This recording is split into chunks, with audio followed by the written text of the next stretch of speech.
তো আজকের মতো এই অফিসে জয়েন হয়ে গেছেন আপনি? হ্যাঁ, জয়েন হয়ে গেছি। এই অফিসে তো আসতেই হবে, যেহেতু সংসার করে খাচ্ছি, অফিস তো করতেই হবে। আচ্ছা। আর আমি যদি অফিসে জয়েন না হই তাহলে আপনি কিছু খেতে পারবেন না। হুম। সেই চিন্তা ভাবনা করে চলে আসছি সকাল সকাল অফিসে জয়েন করতে।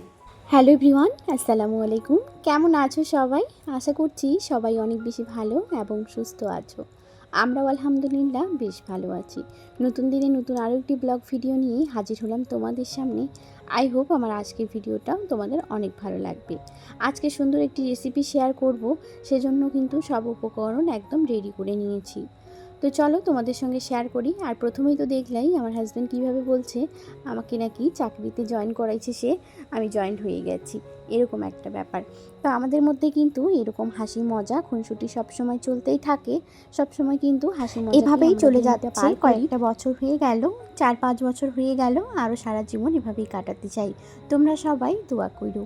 তো দেখো আজকের হচ্ছে মেন উদ্দেশ্য, যেটা নিয়ে আজকের কথা। তো আজকে রান্না করব মাংস দিয়ে কিন্তু বুটের ডাল বা ছোলার ডাল। তো প্রথমে কিন্তু সব উপকরণ রেডি করে নিয়েছি। এখানে দিয়ে দিলাম 3টা বড় সাইজের পেঁয়াজ কুচি করে, তারপরে দিয়ে দিয়েছি গরম মশলা, সাথে কিন্তু শুকনো লঙ্কা, পাকা লঙ্কা, মানে কাঁচা লঙ্কা যে পেকে গেছে ওই লঙ্কাগুলো, আর 2টা বড় সাইজের রসুন কুচি।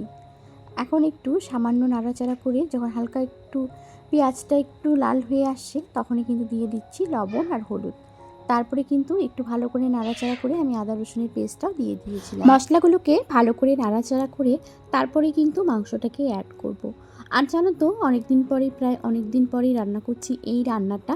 জানি না কেমন হবে, কিন্তু মনে একটা আনন্দ আর একটা আগ্রহ নিয়েই করছি, কারণ যদি টেস্টি হয় তাহলে কিন্তু ভালোই প্রশংসা পাবো, এরকম একটা ব্যাপার। তো দেখতে পাচ্ছ সবগুলো একদম লাল লাল হয়ে গেছে। এখন কিন্তু ধুয়ে রাখা পানি ঝরা মাংসটাকেও দিয়ে দিলাম। আর আজকে তেমন কোনো ম্যারিনেট করে রাখিনি, আমি তো প্রায় ম্যারিনেট করে রেখেই মাংস রান্না করি, কিন্তু আজকে না করিনি। কারণ কি বলো তো, এখানেই দিয়ে দিয়েছি সব উপকরণ দিয়ে কিন্তু একবারে কষিয়ে নিই, তারপরে মাংসটা দিয়ে দিলাম। এদিকে কিন্তু কিউব করে আলু কেটে রেখে দিয়েছি। মাংসটা যখন সিদ্ধ হয়ে যাবে, মানে ওই 70%-এর মতো, তখনই কিন্তু মাংসটাকেও দিয়ে দেবো। ভালো করে কিন্তু ভাজার পরে তারপরে দিয়ে দিলাম ঢাকনাটা, কারণ একটু জল দিয়ে কিন্তু ঢাকনা দিয়ে দিয়েছি মাংসটাকে সেদ্ধ হওয়ার জন্য। এদিকে দেখো সব কিছু ধুয়ে একদম জল ছড়িয়েভাবে রেখে দিয়েছি। আর মাংস কিন্তু একদম হয়ে গেছে, সাথে একটু কষিয়ে নিয়ে শাশুড়ি মা আর আমার ছেলে কিন্তু খেতে বসে গেছে। ওনাদেরকে খেতে দিয়ে আর একটু পানি অ্যাড করলাম, কারণ একটু না হাজব্যান্ডের জন্য কষা রাখতে হবে। তা কিন্তু একটু যদি গ্রেভিগুলো না হয় তাহলে কিন্তু সে খেতে পারবে না, তাই ভাবলাম যেভাবে উঠিয়ে রাখি। আর জানো তো আমাদের বাড়িতে একটা নিয়ম আছে, কতটুকু মাংস হয় হোক না কেন, হাজবেন্ডের জন্য কিন্তু এভাবে একদম কোনো কিছু ঝামেলা না করেই এভাবে রেখে দিতে হবে। কারণ আমার হাজবেন্ড তেমন কিছু অ্যাড করলে তেমন একটা পছন্দ করে না, সেই বলেই কিন্তু আমার এই কাজটা করা। অল্প একটু মাংস থাকলেও কিন্তু তার জন্য 2 টুকরো রাখলেও কিন্তু 2 পিস রাখলেও সে খুশি, কিন্তু এভাবে রাখতে হয়। তো দেখতে পাচ্ছ একটা বড় বাটিতে এভাবে রেখে দিলাম, এক বাটি, একটা হাড় শুদ্ধ, কারণ হাড়টা আমি খাবো। আমার কিন্তু রান্না করতে করতে প্রচুর পরিমাণে খিদে পাচ্ছে, সেই কারণে কিন্তু সব কিছু দিয়ে একটু নাড়াচাড়া করে ভালো করে ঢাকনা চাপা দিয়ে আমিও কিন্তু খেয়ে নিয়েছিলাম। আর আমাদের কি হয় বলো তো, আমাদের এদিকে আমরা সবাই আর কি 2 বেলা ভাত খাই দিনের বেলা। ওই সকালের ভাতটা আর কি 10টার ভাতটা ওই 11টা 11:30টার মধ্যে খাওয়ার চেষ্টা করি। তারপরে কিন্তু দুপুরে যে খাওয়াটা হয় সেটা 2টা 2:30টার দিকে খাই। সেই জন্যই কিন্তু আমাদেরকে একটু বেশি তরকারি লাগে সব সময় আর কি।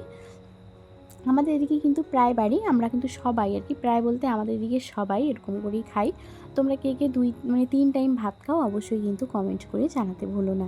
আমরা কিন্তু 3 টাইম ভাত খাই রাতে, এবং কি এদিকে 11টা, সকালে 11টা 11:30টার মধ্যে খাওয়ার চেষ্টা করি, এবং কি এদিকে 2টা 2:30টার দিকে, এরকম করেই কিন্তু 3 টাইম খাওয়া হয়। একদম শেষ হয়ে গেছে, 3 পোয়া চাল রান্না করলাম, একদম শেষ হয়ে গেছে। আমরা 3 জন খেলাম, বাবু শুধু 4 জন। আর আমার বড় যা আমাদের ঘরেই খাইলো এই তরকারির কথা শুনি আর কি। তো একদম খাওয়া দাওয়া কমপ্লিট, একদম ভাত টাত সব শেষ। রান্না করতে চাইলাম, কিন্তু শাশুড়িমা বলছে আর রান্না করতে হবে না, ওদের ঘর থেকে পরে একটু ভাত এনে খেয়েও, তাহলে হয়ে যাবে। এখন খাওয়া দাওয়া কমপ্লিট করছি, এখন বাসন কুসনগুলো মেজে নিই। আর আজকে না প্রচুর পরিমাণে রোদ দিয়েছে, কয়েকদিন থেকে তো দেখতেই পাচ্ছ এতটা পরিমাণ বৃষ্টি। আজকে আবার সুন্দর একটা রোদ্রু দিয়েছে। দেখি কাপড় চোপড় কত কী ধোয়াধুয়ি করতে হয় সেটা করব। চলো এখন বাসনগুলো আগে প্রথমে মেজে নিই। বাসনকোসন সব কিছু মেজে কিন্তু চলে আসলাম ঘরে। আর এদিকে দেখতে পাচ্ছ এখন কিন্তু নতুন জামাগুলো ছড়িয়ে ছিটিয়ে আছে। কি হয়েছে বলো তো, কালকে হাজব্যান্ডের সঙ্গে সন্ধ্যাবেলা একটু বেরিয়েছিলাম আর কি, ওই রাতে রান্নাটা করে বাবু আমি তার পাপা একটু বাইরে গিয়েছিলাম ঘুরতে আর কি। ওই গাড়িটা নেওয়া হয়েছে না, তারপর থেকে কিন্তু আর ঘোরা হয়নি, মানে বাইকটার কথা বলছি আর কি। বাইক নেওয়ার পর কোথাও যাইনি, তাই ভাবলো মানে হাজব্যান্ড ভাবলো যে চলো একবার গিয়ে ঘুরে আসি, বলেছিল আর কি, ভাবলো বলছি সরি। তো হাজব্যান্ড বললো যে চলো একটু বাইরে গিয়ে আসি, মানে পাশেই এখানে একটা মেলা হচ্ছে তো সেখানেও গিয়েছিলাম সাথে ফুচকা খাওয়ার জন্য আর কি। তো কয়েকটা জিনিস খেয়ে বাবু একটাবার গাড়ি নিয়েছে, তখনই চলে এসেছি। তো দেখো তোমাদের সঙ্গে কিন্তু একদমই শেয়ার করিনি, ভালো লাগছিল না রাতের বেলা ওই ভিডিও করা শেয়ার করা। আর ও বলছিল যে সবসময় ভিডিও আর করতে হবে না, সব কিছু না দেখালেও চলবে, সে কারণে কিন্তু তেমন একটা ভিডিও করা হয়নি।